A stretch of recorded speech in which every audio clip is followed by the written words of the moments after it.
আমার ছোট্ট ছোট্ট মিষ্টি মিষ্টি বন্ধুরা, তোমরা সবাই কেমন আছো?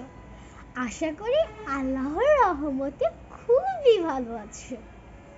আজকে আমরা শিখব স্বরে উ। কি শিখবো বলো তো? স্বরে ও।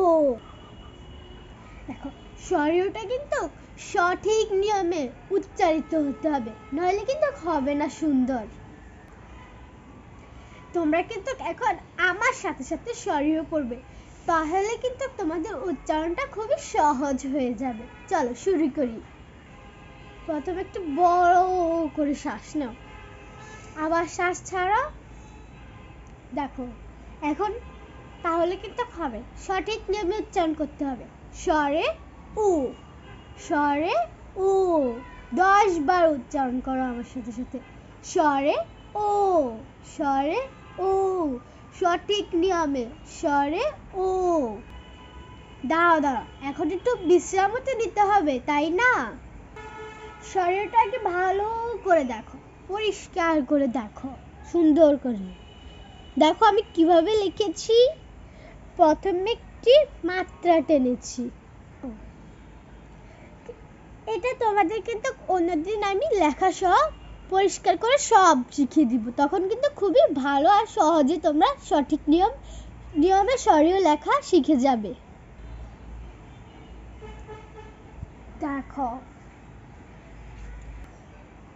এখন আমার ছোট্ট ছোট্ট মিষ্টি মিষ্টি বন্ধুরা আমার সাথে স্বরে ও পড়া শিখবে। আমার সাথে স্বরে ও, তারপরে আবার থামতে হবে, একটু বিশ্রামও তো নিতে হবে। আবার স্বরে ও, আবার থামবে।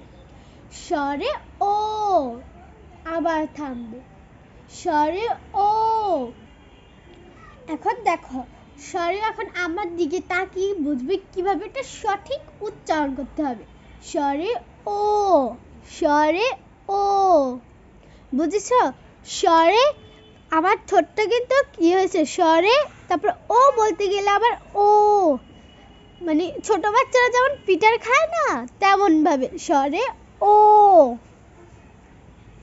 দেখো ছোট বাচ্চারা ফিটার খেতে গেলে কিন্তু ঠোঁটটা মানে ফাঁক হয়ে মানে বন্ধ হয়ে যায়, কিন্তু এটা হবে না, ঠোঁটটা আমাদের ফাঁক করতে হবে। স্বরে ও, স্বরে ও।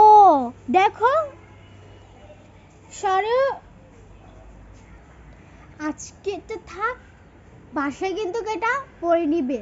আর আমার পেজে আমি এটা লেখার নিয়ম সহ সব দিয়ে দিব। আল্লাহ হাফেজ।